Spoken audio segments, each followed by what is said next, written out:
All right, let's unpack this. We've got a truly, well, head-spinning situation unfolding in Brazil right now. Picture this. You have Dilma Rousseff, right? Former leftist president, someone who actually fought against the military dictatorship. Yes, she was imprisoned. Exactly. And now she's being granted amnesty by the current government. But then at the same time, you've got a really powerful Supreme Court justice, Alexandre de Moraes, facing the very real possibility of U.S. sanctions over human rights concerns. It's quite the contrast, isn't it? It really is a stark juxtaposition. And what's fascinating here, I think, is how these two things, they seem completely unrelated on the surface. Right. But they really throw Brazil's current political tensions into such sharp relief. How so? Well, you've got this gesture towards, historical reconciliation, dealing with the dictatorship past. Amnesty. Right. And it's bumping right up against potential international condemnation, strong condemnation of things happening today. It really makes you think, doesn't it? How does a country navigate its past while at the same time trying to figure out its place, its role on the global stage right now? Absolutely. So for you, our listener, trying to make sense of all this, well, that's what this deep dive is for. We want to cut through the noise. Yeah, there's a lot of noise. We've been looking at news reports, commentary, places like Globo News, Metropol's. Hearing from various voices. Yeah, people like Ricardo Dias, Guga Chakra, Eliane Kenton-Head, and also getting the U.S. perspective, like from Representative Mills and Senator Marco Rubio. Important to get those different angles. Definitely. So our mission really is straightforward. We want to clearly explain these two big developments, Dilma's amnesty and these potential U.S. sanctions against, well, a key figure in Brazil's judiciary. Explain what they are, why they're happening. And what the potential fallout could be, the ripple effects. We're aiming for clarity, those moments where things just click. Right, without getting totally bogged down in every single tiny detail. Exactly. And if you sort of connect this to the bigger picture, what we're seeing is a nation, Brazil, really at a crossroads. It's dealing with these historical legacies, the dictatorship stuff, but simultaneously, it's facing this external scrutiny, this pressure over what's happening now, politically, legally. It feels like these aren't just random blips on the radar. I don't think so. They likely reflect something deeper, deeper currents within Brazilian society and also how it's interacting with the rest of the world. Okay, so let's start with Dilma Rousseff's amnesty then. Good place to start. So the Amnesty Commission, it operates under the Ministry of Human Rights. They've officially granted her political amnesty. And this is a formal recognition, right? Yes, a formal recognition of the abuses she suffered during the military dictatorship. I mean, she was imprisoned back in 1970. She was only 22. Incredible for her resistance activities. Yeah. So for the state to now formally say, yes, you suffered abuse, that's, well, it's pretty significant. It is. And there's a twist here, too, isn't there? There is. This decision actually flips a previous one. From 2022 under Bolsonaro. Exactly. They had denied it then. So it really shows how interpretations of the past and how amnesty gets applied can really shift depending on who's in power. It really highlights how dynamic this process is, how societies grapple with these really difficult historical periods. Yeah. And amnesty itself, it's often this balancing act, isn't it? You're trying to reconcile the need for healing, for moving forward, sure, but also with principles of accountability, of justice. The fact that this was overturned just underlines the debate about Brazil's authoritarian past. It's far from over. And it's not purely symbolic either. There's a practical side. The reparations. Right. As part of the amnesty, Rousseff gets $100,000 in compensation. Which Ricardo Dias pointed out, maybe not a huge sum for someone like her, but still. Still something. Yeah. And she also gets a formal apology from the Brazilian state. But Dias also brought up a more difficult point. He did. He reminded people that Rousseff was linked with groups back then that, well, engaged in things like bank robbery, kidnapping during the dictatorship. Which definitely adds a layer of complexity. Yeah. A challenging moral dimension, really, to giving her amnesty now. It raises that question, doesn't it? What should the scope of political amnesty be? Should it just focus on the person as a victim of the regime? Or should it also factor in their own actions, within that whole historical mess? Dias's view, it seems, reflects that perspective that says, look, accountability for all actions, no matter the political climate, that should be part of the conversation when you consider amnesty. Okay, let's shift gears completely now. To the U.S. sanctions threat. Yeah, against Alexandre de Moraes. This has certainly grabbed headlines. Understandably so. So you had this U.S. Senate hearing, Senator Marco Rubio, Representative Mills. They were voicing some serious concerns. About what specifically? They talked about what they see as a decline in human rights in Brazil, an increase in censorship, political persecution. Strong words. Very strong. They mentioned targeting of political opponents, journalists, even ordinary citizens. Wow. And for U.S. lawmakers to be openly discussing this, potentially sanctioning a sitting member of Brazil's highest court, the STF. Yeah, the Supreme Federal Tribunal. That signals a pretty significant level of concern from the U.S. side about, well, the health of Brazilian democracy. Right. The rule of law there. And a big piece of this seems to be connected to former President Bolsonaro. How so? There was a direct reference in the hearing to the imminent politically motivated imprisonment of Bolsonaro that was framed as a major factor behind these concerns. Okay. So that's part of the context. But the specific trigger, the thing really driving the potential sanctions against Moraes himself, Yes. seems to be his alleged actions censoring Brazilian commentators who were based in the U.S. Okay, I've heard about this. People like Paulo Figueiredo. Rodrigo Constantino. And he's actually a U.S. citizen, which is important. Right. And Ellen dos Santos. Exactly.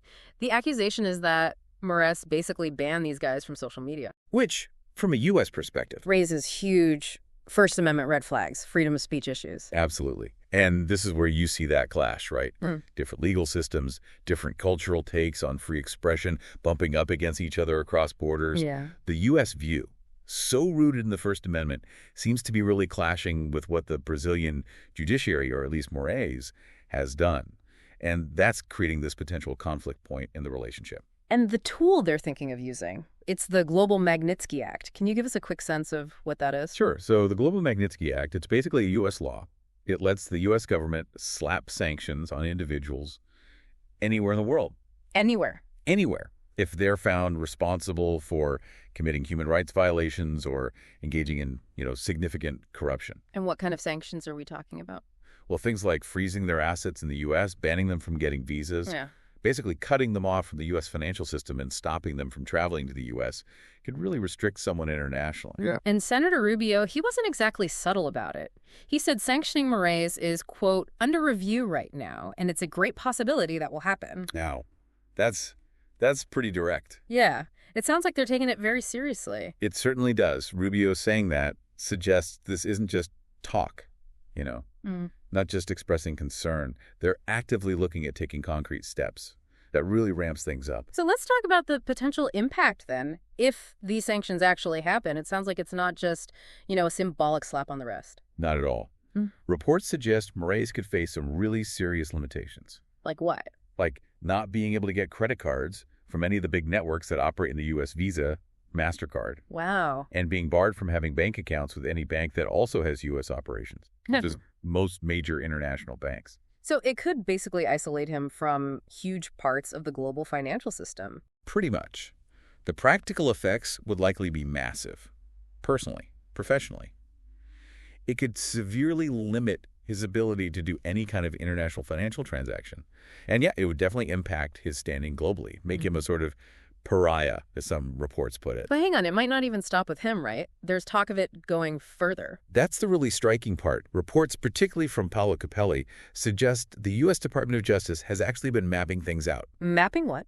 They've apparently identified STF ministers whose spouses, whose wives, have law firms. Seriously? Cool. They name names. Alexandre de Moraes, Cristiano Zanin, Diaz de Foley, Gilmar Mendes. So what's the thinking there?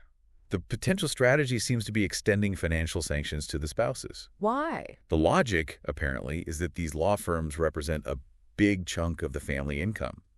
So hitting them financially would really amplify the pressure of the sanctions on the ministers themselves. That would be a massive escalation if they actually did that, targeting family members. It would be. And it shows a clear intent, if true, to really maximize the pressure, to go after their wider financial networks to make the penalties bite harder, and maybe create some internal pressure within the STF itself. But interestingly, the word is that the majority within the STF are saying basically, bring it on. Oh, really? Yeah, reports suggest they're indicating they won't change what they're doing just because of these potential sanctions. That sounds like a defiant stance. It does. It suggests we could be heading for a deeper standoff here. Well, that really underscores the tension, doesn't it, between, national sovereignty and how countries react to international pressure, especially when it targets their own judiciary.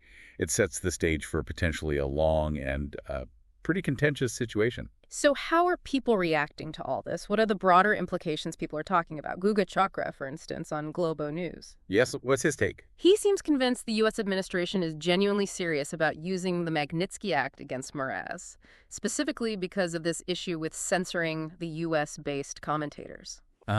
Linking it directly back to that. Exactly. And he emphasized the practical consequences for Mraz could be really severe, basically making him an outcast in the international financial world. So Chakra's analysis really highlights that connection being drawn by the U.S., framing it at least partly as protecting free speech, even for people outside the U.S. Right. But then you have Ilian Canton-Head, another key commentator. Her reporting suggests Mraz is publicly trying to brush it off, saying he's not worried, it's just a U.S. internal issue, that kind of thing. Projecting confidence. Right.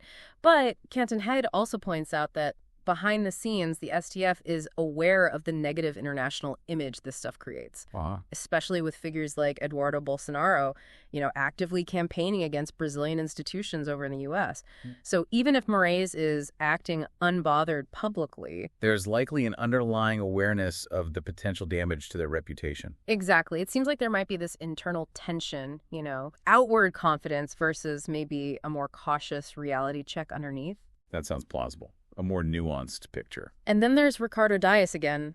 His view seems to have shifted. How so? He apparently first thought these sanctions threats were kind of a joke. Okay. But now he's acknowledging they could be really serious. And he actually voiced a pretty stark concern. Which is? He's worried that if Mraz is sanctioned, he might actually become more radical. Feel he has nothing left to lose. And potentially double down. Lead to an even bigger crackdown in Brazil. That seems to be the fear. A potential escalation of authoritarian measure. A dictatorship for real, as Dias apparently put it. Oh, wow, that's a heavy warning. It is. But he also held out a sliver of hope that maybe the threat of sanctions could make other STF ministers pause, make them reconsider their own actions. So a Brazilian perspective on the potential domestic fallout. It could go either way, escalation or de-escalation. Exactly. And Dias' shift in thinking really shows how the perceived weight of these international measures is growing, his fear about radicalization.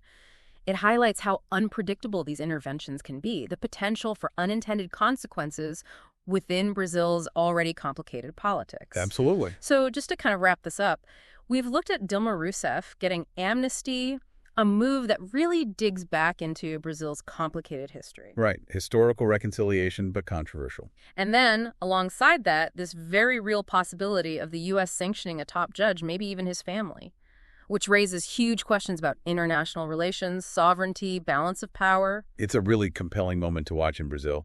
Unsettling, perhaps, but definitely compelling. Yeah. It really just drives home how interconnected everything is now. Actions inside one country can trigger major international attention and potentially really big consequences. No doubt about it. So, thinking about these two things together, the amnesty for someone who fought a past dictatorship and potential sanctions against a key figure in today's legal system by another country, what does that tell you? What does it suggest about the state of democracy, the rule of law, in Brazil right now? And how might these events together shape Brazil's future, both at home and, its relationships internationally? Are these just isolated things happening, or do they signal something bigger, a larger shift in Brazil's direction and how it deals with the world? Those are the big questions, aren't they? They touch on fundamental issues.